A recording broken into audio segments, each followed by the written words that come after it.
Good morning. Welcome to our COVID-19 weekly media briefing. I'm Carrie Schutte, the Public Information Officer for the Shasta County Health and Human Services Agency.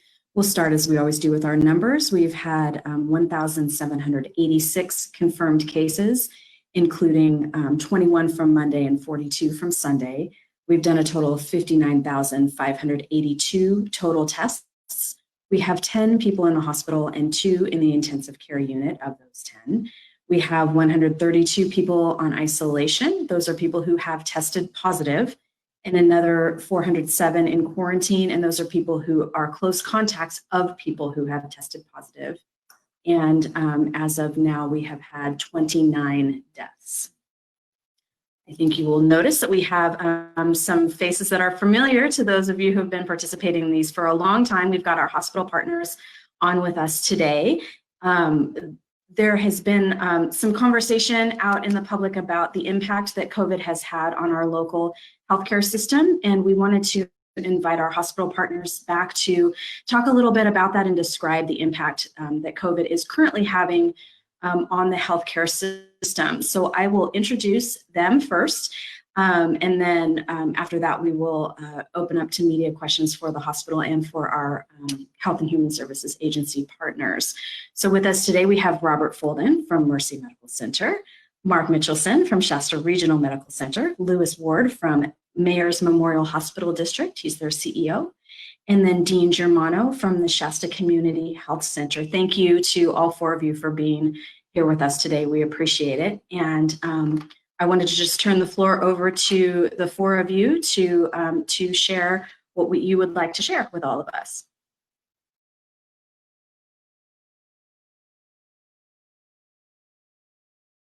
Let the president go first.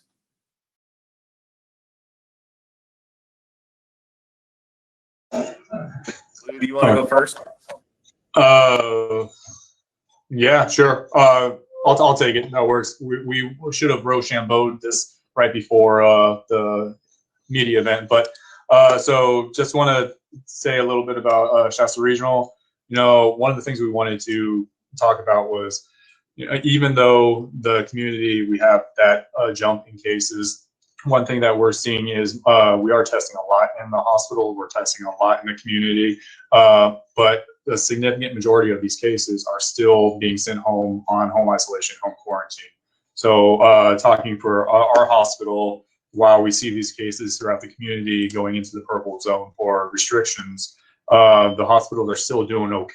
And I guess that's one of the biggest things that we wanted to validate to the community, is that our numbers of COVID are still very, very manageable. Our PPE is still very, very manageable. We still have a very large stock of PPE for staff, patients, family members that come into the hospital. We have continuous contingency plans, even like we did at the beginning of the pandemic. You know, Robert, myself, the rest of the hospital, infection control individuals, they are continuously talking similar to what we've done from the very beginning. So I do feel very confident in our ability to care for the community in the current situation, and just really trying to make sure that we encourage people to continue to do the exact same things that we've been telling people to do from the beginning: wearing the mask, washing hands, staying away from large groups, because that's really the best way we can get out of this.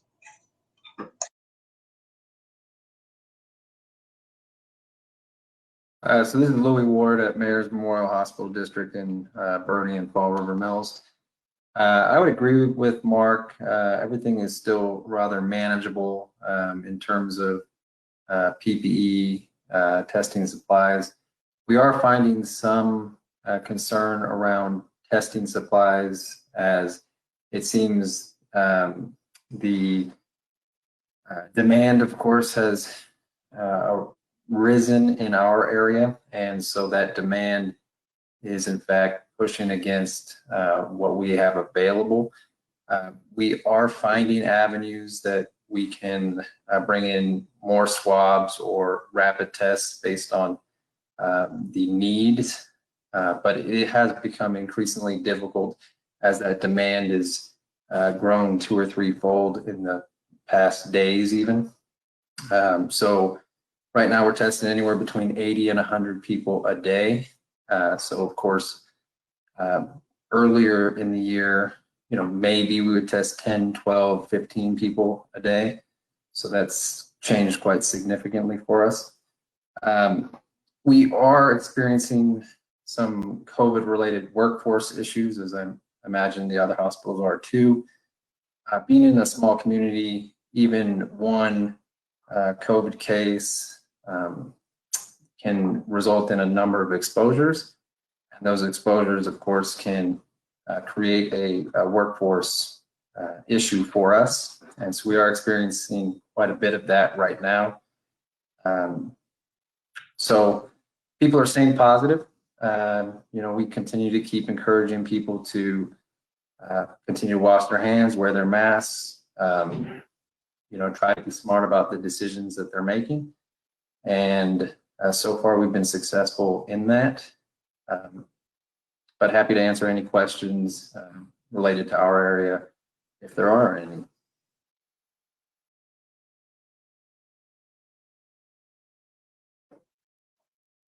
And good morning. So this is Robert from Mercy Reading. So,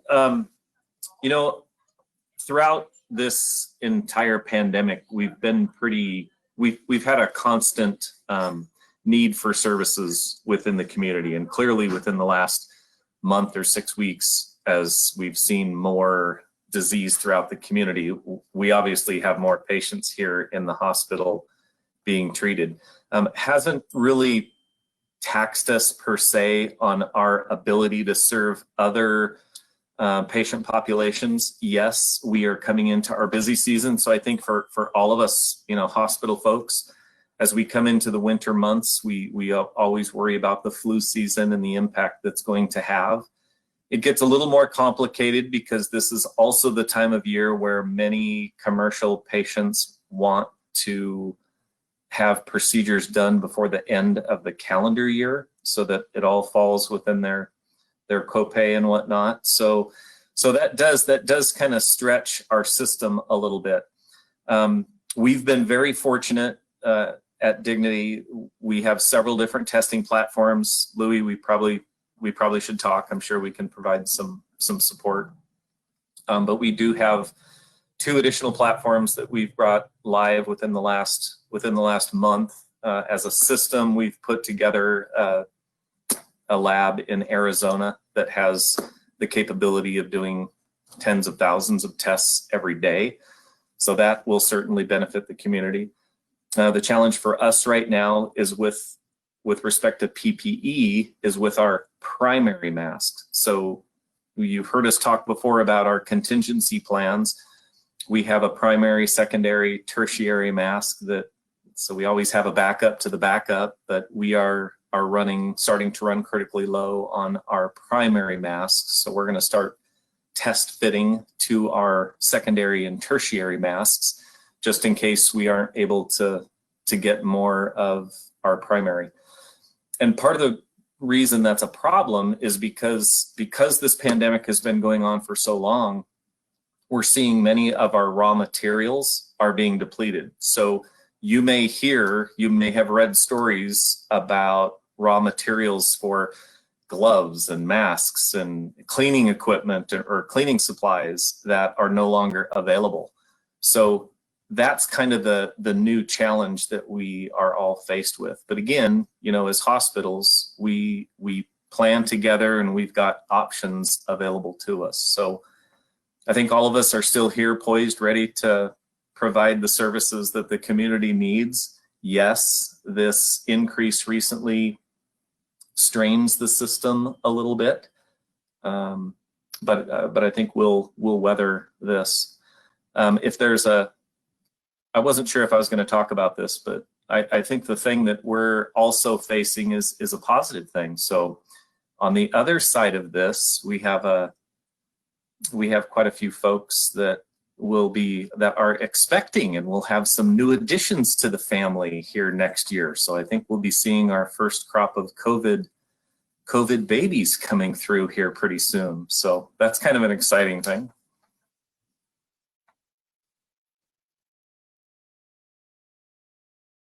Just to clarify, Robert, what you mean is babies born in the time of COVID, not babies. Babies infected born in the with COVID. time of COVID. You are correct. Healthy babies. This is Dean Germano. I'm not a hospital. I'm an outpatient service provider. The biggest news for us has really been the presence of having point of care testing finally. And we have two systems, BD and Abbott, and we're using them strategically. The unknown for us is the consistency of the inventory. What can we expect? So we have to be careful on one hand and how we use it. But on the other hand, these companies are saying, you better use it because then if you don't use it, we'll redirect it to somewhere else. So we're caught in this place where, you know, we want to be efficient with it, but by the same token, we can't be so tight that it actually hurts us downstream. It's really a strange place to be. But it's made a world of difference. We're figuring out how to best integrate it into our practice, and it's helped quite a bit. We are sending most people who are positives home with proper referrals and information on how to isolate properly and all that. We are concerned about longitudinally people who are positive, what their health could be compromised, because I think the evidence is out there that it's not just immediately getting sick and going into the hospital. Is the longer term health consequences of blood clotting and pulmonary issues and heart issues and those kinds of things. So we're aware of that. And, our workforce has been compromised to some extent as well. Really what's interesting is even though we see thousands of patients, and most of our patients are done in person, 80% of our care is rendered directly, and we'll do about 10,000 visits in a month. We've had very few employees get sick, and we attribute that to our perseverance in the use of masks, insisting on that with our patients, hand wash, all those things that we need to do. Knock on wood, it has helped us. And the few cases we've had, at least in some of those cases, we suspect that was community acquired, not really in the workplace, but sometimes you don't know. We consider ourselves fortunate to keep doing what we're doing.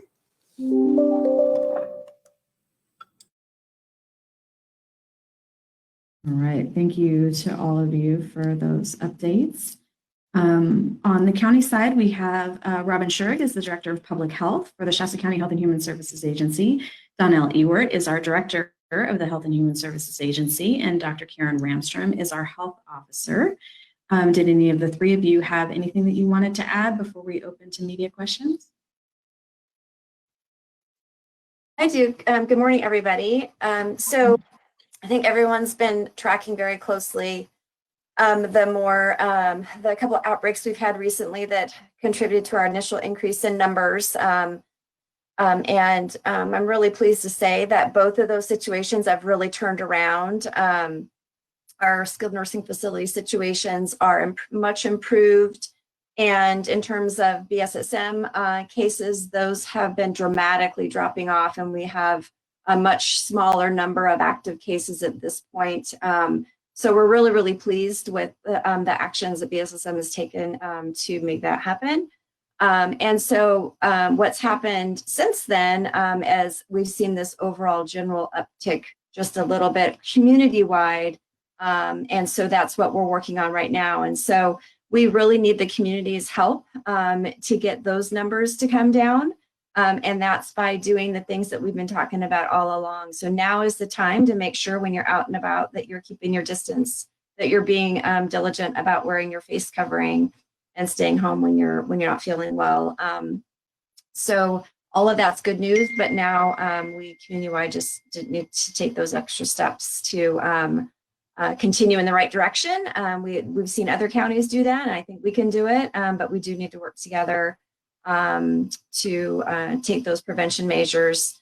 I'm very, very thankful for our community healthcare partners being on today. I'm hopeful that there won't be more impact on them from this recent surge. We'll be continuing to watch closely and available for resource requests and that kind of a thing. But looks like we're moving in the right direction.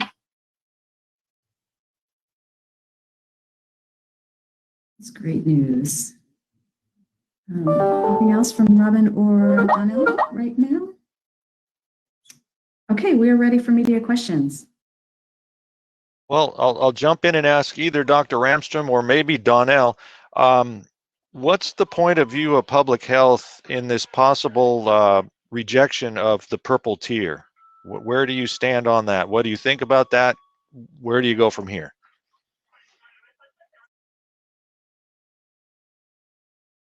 Well, we're going to let Robin Schurig answer that question. Yeah, so I think we have a few thoughts on that idea. One is that, while, as we've said, while it's a shame that some businesses would need to close and some would need to scale back how much they can be open in the purple tier, we do believe that it will benefit us because we are in the midst of a surge. And so the intention behind the tier system is as you get into the higher tiers because of a higher level of disease, the measures that are in place there are really meant to keep people at home more and not mixing and gathering. And so that will really help slow the spread and stop the spread of disease in our community.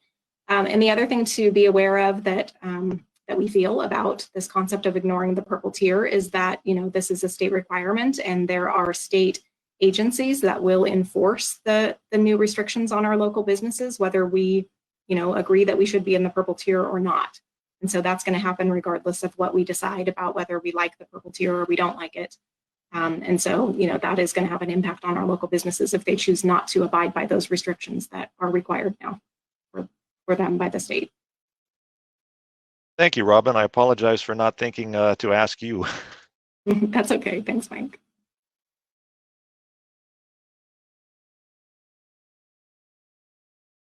Other questions? Well, I've got more. How many of the positive tests could possibly be false positives, and does that are those included in the statistics?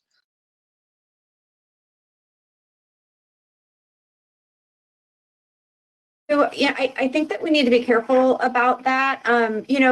Any kind of clinical testing that we do, no test is 100% accurate all the time. We know that's the nature of developing lab tests, is that you want to be sensitive enough that you pick up disease, but specific enough that you don't pick up something that's actually not, disease. So, the tests that we're using, the ones that we've been using all along, these nucleic acid amplification tests, these molecular tests are very, very specific to this virus. And there are, but no test is 100% foolproof. So anywhere from specimen collection to transport to handling to running the test, any of those steps along the way, you could end up having a test that doesn't come back positive when potentially it should have. So we're more worried about false negatives with this particular kind of test than false positives because it is so specific to this virus. And there's a lot of parameters in place about applying these tests and counting them so that we make sure that we're only counting infectious people, that's what we're worried about. And I think more technology is going to come along. Antigen tests are coming along. There's more of those antigen point of care. So in the office, in the doctor's office, tests that are available.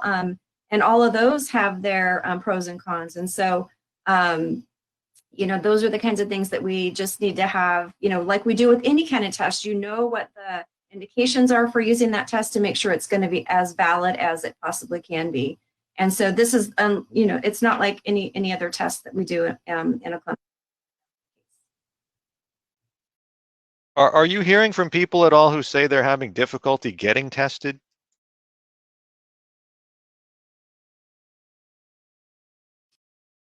Testing access has been an issue from day one, and we're moving in the right direction. We have a lot of new options in the works right now. So that's all good news. It's not there yet. We had a call with the state earlier this week, and there are a lot of additional state resources that are going to be coming out very soon that will augment our state testing site. It will provide more capacity for that site. It will provide more flexibility for that asset, so it could potentially be mobile. It could potentially be in more than one location. Also building a lab very quickly where they'll be able to double the state's test. So hopefully that will be coming beginning in November, and they're going to ramp up over the next few months.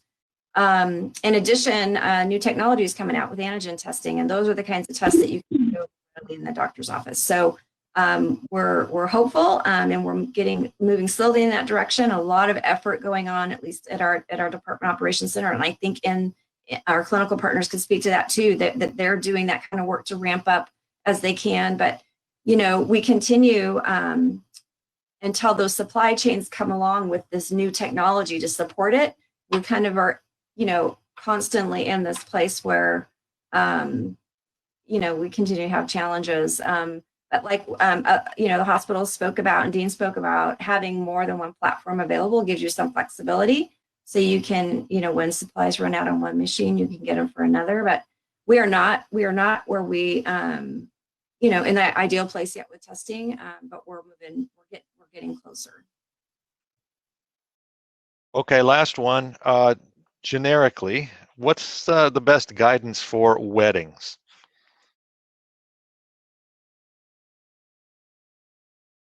Weddings actually follow the worship guidance that is posted on the website.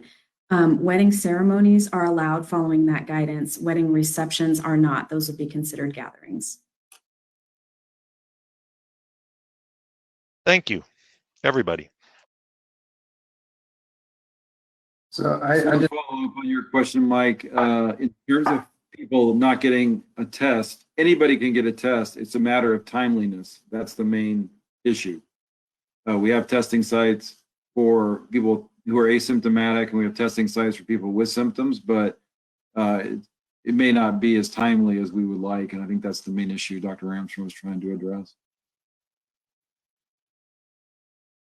yeah, I'd just like to add to Dr. Ranstrom's comments as well as Donnell's, because we're experiencing the same issue here. We do have a number of different platforms, including 3 different machines that we can do tests within and result within 15 minutes.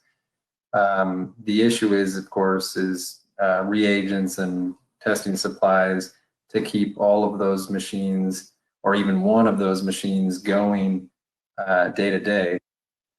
We're definitely experiencing issues around those high demand result machines, right? So I think everybody would like to know 30 minutes later rather than 3 days later. So we have set up a structure here based on, of course, asymptomatic versus symptomatic, tier 1 versus any lower tier. Whether the patient is in our ER and needs to be transferred to a receiving hospital. So there's a whole structure that's based in what we can offer the patients of our area. I will say that there are times that people would like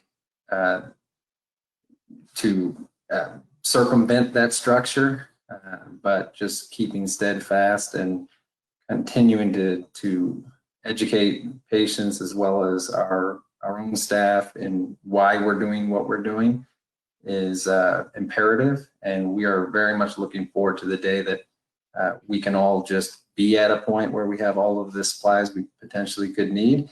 But I will say that I've seen significant growth in this. So a month ago, we were in a worse situation than we are today in terms of testing. So we're seeing the growth that I think we would like to see here. And I'm hopeful by this time in November, we're going to be that much better off. So it's all about testing, and we're continuing to try to serve our area as best as possible, because access is a little different here.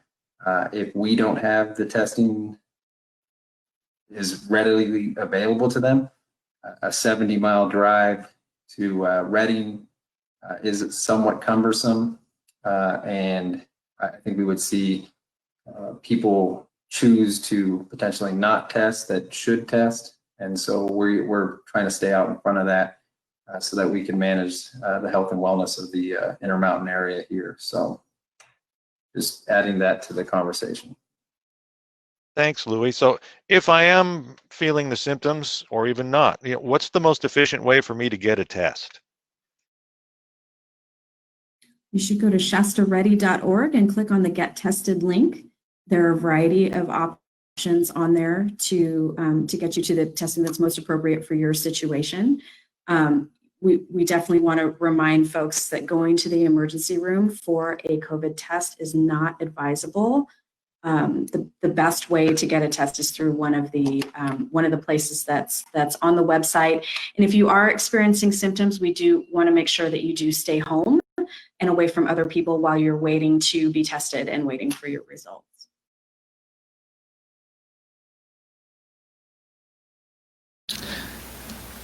Hi, I have a question for Dr. Ramstrom. I just needed clarification on what tests will be available in November. I'm sorry, you broke up a little bit. Can you say that one more time? Oh, sorry. I just wanted to find out what testing resource were you saying was going to be available in November, beginning in November? Sure. So the state has a testing task force, and so there have been a number of entities that have been working on increasing our state testing capacity, and has been working and discussing this with local officials to see what the needs are. And so there was a presentation earlier this week that sort of updated us on that process. There's a number of components. So one is the state has actually built a lab that will be run by PerkinElmer, and it's going to have test turnaround within 48 hours of receipt of the specimen. And so that in Southern California, I believe. So they're going to be launching in November and then gradually increasing their capacity, starting from, I believe, 40,000 tests a day in early November, up to, I forget what it was, 120,000 specimens a day that they can run. So that's one piece. The other piece is the state is going to continue our state testing site, but they're going to offer more flexibility with that state testing site and more capacity. And so that's sort of in the works right now about what that's going to turn into, whether it will be an additional lane or it will just be adding additional tests that can be run in a day. So that's how they kind of quantify it, is how many tests based on their staffing that they can run in a day. And so that's going to increase. And they're also going to be offering more flexible types of ways to access testing, whether it's having another location or having a mobile option, a variety of different mobile options. So that's kind of in the works right now. And we're right now sharing what our needs are with this state, and we'll be having follow-up conversations with them, and not exactly sure where that will land, but we're happy to have that coming hopefully soon. And the state is also working on making additional test supplies available that can be run at PerkinElmer, and a way that those tests can be easily scanned and information uploaded into an electronic system so results can be provided to the patient rapidly. So there's several pieces that are really in the works right now as of this week that we heard about them. So that's very, very exciting. All right, thank you. Hi, good morning. This is Anna from Action News Now. I just wanted to go back to the possibility or the conversation about, not following those reopening guidelines. What are some of the consequences should Shasta County choose not to follow those guidelines? Robin, that one's for you, or whoever chooses to jump in. Yeah, so as I mentioned earlier, the state will consider us in the purple tier, regardless of whether we decide to abide by that or ignore it. And so there are state agencies that are doing enforcement, particularly in counties that fall into the purple tier, of local businesses. So if there are local businesses that are not following the restrictions that are supposed to be placed on them in this tier, state agencies such as Cal OSHA and ABC will be conducting enforcement regardless of whether we decide to ignore that tier or not. There also could be some financial ramifications in terms of our funding that we receive from the state, and potentially other supports that we currently receive from the state. The state could decide to pull those from us if we're not, following their rules. So for example, we currently have 12 state staff members who are assigned to Shasta County to assist us with our case investigation and contact tracing. So we haven't heard for sure that those would be pulled if we were to, ignore the state's guidelines, but that is definitely a possibility.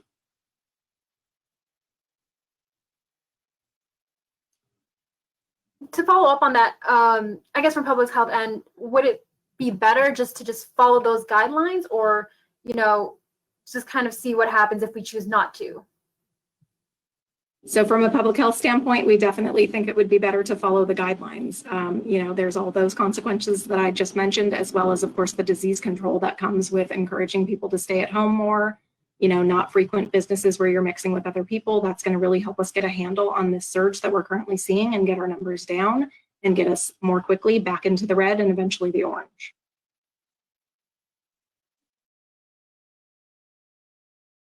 All right, thanks for that, Robin. Really appreciate it. Also, I just kind of wanted to ask a little bit more about the testing, I guess, for the hospital standpoint. I just want to be clear here. So it sounds like Shasta Regional, you guys seem to be coping okay with supplies and things like that. And I'm not sure if we heard, I guess I missed it. Just wanted to be clear, how was as well Mercy handling the testing supplies and things like that? So yeah, the testing supplies that we have, similar to the other hospitals, we have multi types of machines. So we have different supplies, different swabs for those machines. And really from the rapid tests to the send out test, currently we're doing okay. Granted, depending on what happens in the country, supply chains could always change. So we're always trying to secure more and more of these supplies just to stock up. But at the current time, we're doing okay. And same for Mercy Reading. With 3 different platforms, different reference tests available to us. And to follow up on that, because we heard that Mayors is kind of seeing a little bit of a struggle when it comes to testing supplies. So it sounds like Mercy will be lending a hand to help in their testing capacity. Yeah, Anna, the way this works from a disaster management standpoint, we have a group of people that meet on a regular basis. So when these things happen, I mean, it's in my best interest to help mayors, and the same thing with Shasta Regional. So we pool and we try and help each other as much as possible. You heard Louis' comment about, imagine if it was a grandparent or an elderly aunt or uncle who needed to drive 70 miles to get tested. That just doesn't work well. So we want to do everything we can to help our partners. Yeah, I just want to actually briefly mention that, throughout the past 7-8 months, we've seen a great deal of assistance from our partners in healthcare. And thankfully, we've had good relationships with Mercy and Shasta Regional, Modoc Medical Center, and a number that we've all collectively helped each other at different times. So this is not uncommon at all, actually. And glad that I jumped on today. And you quickly saw Robert mention, after hearing my story, that we would have a follow-up conversation. That is very, very common over the past 7 months. And a silver lining in all of this is that I think these hospitals in Shasta County, as well as primary care facilities, have really come together in a new way. And I don't foresee that will end as the pandemic ends. I think, we are going to be a much stronger healthcare community because of this challenge. And so something to look forward to.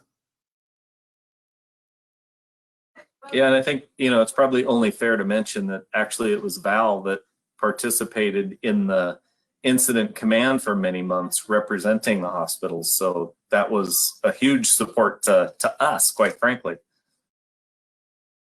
Yeah, we're proud of her, and so we're lucky to have her, and we're happy to share her with you guys. So we appreciate her for sure. Thanks for mentioning that.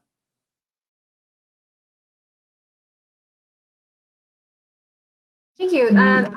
Sorry, I just had another follow-up question. On yesterday's press release, it was mentioned at the bottom that, our testing, I forgot what it was. It was the testing capacity, even though our case rate is high, it's kind of down because of the testing. What does that mean exactly? You know, the more we test, is that kind of a good thing so we can narrow out, you know, who's positive, who's negative, and things like that? Yeah, so definitely the more testing we do, the better, because we can identify cases and get them isolated and get their contacts quarantined. But also the higher volume of testing that we have in our county, the more of an adjustment factor that the state applies to our case rate. So if we have a lot of testing going on, they'll adjust our case rate down. And so hopefully we can eventually qualify for a lower tier because of that. So that's another way that more testing really assists us. So I want to clarify that the state also looks at not just the infection rate, but the testing rate, and it can be a contributing factor to dropping down a tier. Correct. Yeah, if our case rate got adjusted down enough due to our testing volume, then it could qualify us for a lower tier. Thank you.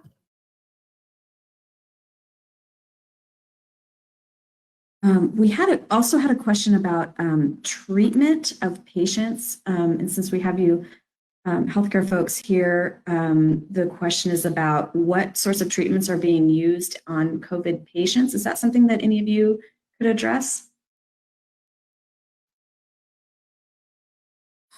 I'm not a physician, so I don't think it would be appropriate. I know we've mentioned the use of remdesivir before, and that seemed to, you know, that's an antiviral that tended to shorten the duration. But there's lots of studies out on remdesivir now. But again, I'm not a physician, so I wouldn't want to speak to it. All right, well, thanks for taking a stab. We appreciate it. I also am unmuting caller number 1. I had to mute you because there was some feedback on the line. I'm not sure who caller 1 is, but if caller 1 has a question, now's your time.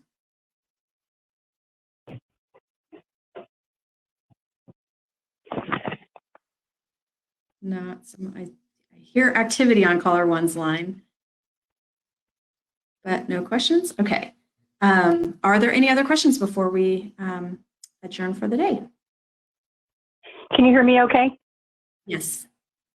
Okay. I have a follow-up question to Mike and Anna's about if the county would be successful in divorcing itself from the tiered system. Are there any other counties in California that have succeeded in doing that? That was my one question. And also, can you think of any good reason to do that, aside from the disease factor?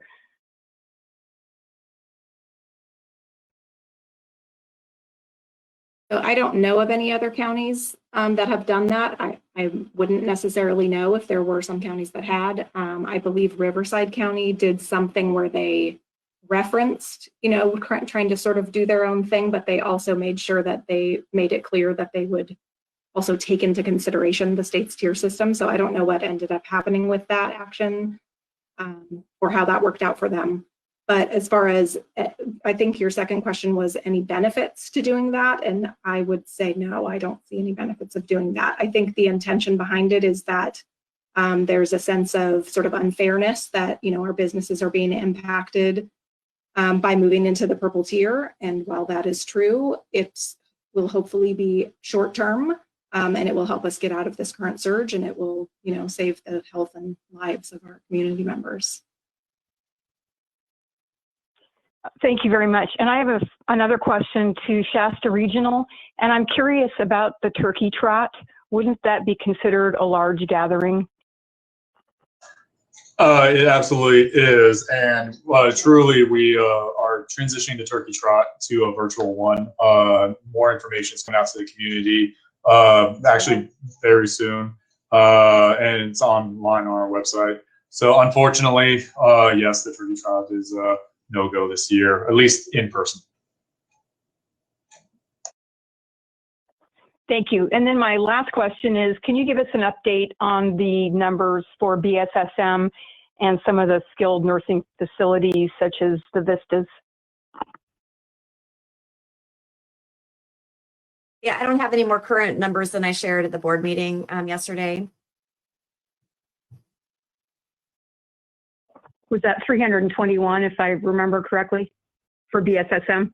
So that's the outbreak numbers, right? But their active cases have dropped off dramatically, and I just sort of eyeballed that on early Tuesday morning, and it's probably, I don't know, less than a dozen. So it's very small numbers now, but we haven't actually quantified that. We don't have, we update our numbers a couple times a week. So I gave the current numbers that I had yesterday, and I don't have anything beyond that.